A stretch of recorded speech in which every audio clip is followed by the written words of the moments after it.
ದರ್ಸಿಗೆ ಸೇರ್ಪಡೆ ತಂದೆಯ ನಂತರ ಇಬ್ರಾಹಿಂ ಹಾಜಿಯವರ ನೆರವಿನಿಂದ ಹೆಚ್ಚಿನ ಧಾರ್ಮಿಕ ವಿದ್ಯಾಭ್ಯಾಸ ತಡೆಪಂಬ ಕೂತ್ಸವ ಅರಬಿಕ್ ಶಾಲೆಗೆ ಸೇರಿ 1961ರಲ್ಲಿ ಎಂಎಫ್ಇ ಪಡೆದರು. 1962ರಲ್ಲಿ ಆತೂರು ಬದ್ಯಾಜ್ ಮುಹಸ್ಸಿಯ ಪ್ರಧಾನ ಕಾರ್ಯದರ್ಶಿಗೆ ಆಯ್ಕೆ. ಅದೇ ವರ್ಷ ಖಾದಿಮುಲ್ ಇಸ್ಲಾಂ ಯಂಗ್ ಮೆನ್ ಅಸೋಸಿಯೇಷನ್ ಸ್ಥಾಪನೆ ಮಾಡಿದರು. 1965ರಲ್ಲಿ ಬೆಂಗಳೂರಿನಲ್ಲಿ ಹೋಮಿಯೋಪತಿ ತರಬೇತಿ ಪಡೆದು RMP ಬಿರುದು ಪಡೆದು ವೈದ್ಯರಾದರು. ನಂತರ ಊರಿನಲ್ಲಿ 2 ವರ್ಷಗಳ ಕಾಲ ಜವಳಿ ವ್ಯಾಪಾರ, PW ಗುತ್ತಿಗೆದಾರರಾಗಿ 3 ವರ್ಷಗಳ ಕಾಲ ಕೊಯ್ಲಾ ಸಹಕಾರಿ ಸಂಘದ ಅಧ್ಯಕ್ಷರಾಗಿ ಇವರು ಸೇವೆ ಸಲ್ಲಿಸಿದ್ದಾರೆ.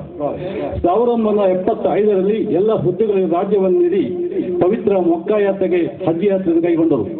ಹಜ್ ಯಾತ್ರೆ ಮುಗಿಸಿ ಬಂದ ನಂತರ 1975ರಲ್ಲಿ ನಮ್ಮ ಊರಿನ ಭಾಗ್ಯೇಶ್ವರಿ ಈ ಮಸೀದಿಯ ಖತೀಬರಾಗಿ ಮುದರಿಸರಾಗಿ ಅವರು ಸೇವೆ ಪ್ರಾರಂಭಿಸಿದರು. ಅತ್ಯಂತ ಚಿಕ್ಕ ಜಮಾತಿನ ಅಂದಿನ ಕಾಲದಲ್ಲಿ ಯಾವುದೇ ಮೂಲ ಸೌಕರ್ಯ ಇಲ್ಲದ ಈ ಹಳೆಯ ಅಂಚಿನ ಕಟ್ಟಡದಲ್ಲಿ ಮಸೀದಿಯ ಧರ್ಮಗುರುಗಳಾಗಿ ಈ ಊರಿನ ಎಲ್ಲರ ಒಂದು ಪ್ರೀತಿಗೆ ಪಾತ್ರರಾದರು. ಸಹಸ್ರಾದರ ಅಪಾರ ಜ್ಞಾನ, ಉತ್ತಮ ಬರವಣಿಗೆ, ಮಧುರ ಕಂಠವಾದ ಕಂಠಶ್ರೀ ಈ ಊರಿನ ಜನರಿಗೆ ಹಿಡಿದು ಹೋಯಿತು. ಅಂದಿನಿಂದ 1975ರಿಂದ 2010ರವರೆಗೆ ಸುದೀರ್ಘ 35 ವರ್ಷಗಳ ಕಾಲ ಈ ಮಸೀದಿಯ ಖತೀಬರಾಗಿ ಸೇವೆ ಸಲ್ಲಿಸಿದರು. ಅರಂತೋಡು ಎಂಬ ಪ್ರದೇಶವನ್ನು ಭೂಪಟದಲ್ಲಿ ಗುರುತಿಸುವಲ್ಲಿ ಕಾರಣಕರ್ತರಾಗಿದ್ದಾರೆ. ನಂತರ ದಿನಗಳಲ್ಲಿ ನಮ್ಮ ಮದ್ರಸಾ, ಮಸೀದಿ, ಧಾರ್ಮಿಕತೆ ಇರುವ ನಮ್ಮ ಮೊಹಲ್ಲೆಗಳನ್ನು ಅತ್ಯಂತ ಯಶಸ್ವಿಯಾಗಿ ಬೆಳೆಸುವಲ್ಲಿ ಇವರ ಪಾತ್ರ ಅತ್ಯಂತ ಮಹತ್ತರವಾದ ಹೇಳಿ ನಾನು ಸ್ಮರಿಸ್ತಾ ಇದ್ದೇನೆ. ಉಸ್ತಾದರ ಅತ್ಯಂತ ಕಷ್ಟದ ದಿನಗಳಲ್ಲಿ ಯಾವುದೇ ಸಹಾಯವನ್ನು ಕೇಳುವರಲ್ಲ, ಜಾಯಮಾನ ಅವರದಲ್ಲ.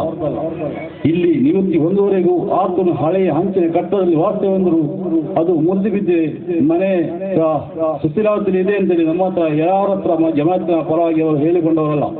ಆದರೂ ನಮ್ಮ ಜಮಾತಿನವರು ಅಲ್ಲಿನ ಪರಿಸ್ಥಿತಿ ಅರಿತು ಸುಮಾರು 8 ಲಕ್ಷ ರೂಪಾಯಿಯನ್ನು ಮನೆಯನ್ನು ಅವರಿಗೆ ಕಟ್ಟಿಸಿಕೊಂಡು ಈಗ ನಿವೃತ್ತಿ ಜೀವನದಲ್ಲಿ ಅವರು ಆ ಒಂದು ಮನೆಯಲ್ಲಿ ವಾಸ್ತವ ಹೂಡುವಂತ ಅವಕಾಶ ಒದಗಿ ಬಂದಿದೆ. ಇದು ಜಮಾತಿನ ಪರವಾಗಿ ನಾನು ನಮ್ಮ ಜಮಾತಿನನ್ನು ಅಭಿನಂದಿಸುತ್ತೇನೆ. ನಮ್ಮ ಸೈಯದ್ ಅವರ ನೇತೃತ್ವದಲ್ಲಿ ಸಮಿತಿ ಮಾಡಿ ಸುಮಾರು 8 ಲಕ್ಷ ರೂಪಾಯಿ ಮನೆಯನ್ನು ನಿರ್ಮಿಸಿ ಹಸ್ತಾಂತರಿಸುತ್ತೇವೆ. ಉತ್ತಮ ಬರಹಗಾರರಾಗಿ ಇವರು ಅಲಮುಲ್ ಹುದಾ ಸರಳಪುರದಂತ ಪತ್ರಿಕಾ ಸಂಪಾದಕರಾಗಿ ಪ್ರಕಾಶಕರಾಗಿ ದುಡಿದಿದ್ದಾರೆ.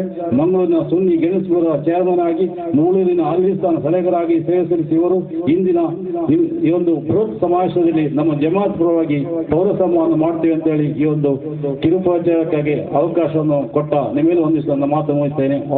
ಅಲ್ಹಮ್ದುಲಿಲ್ಲಾಹಿ ರಬ್ಬಿಲ್ ಆಲಮೀನ್. ಡಾಕ್ಟರ್ KM ಶಾಮೌಲವಿ ಅವರನ್ನ ವೇದಿಕೆಯಲ್ಲಿ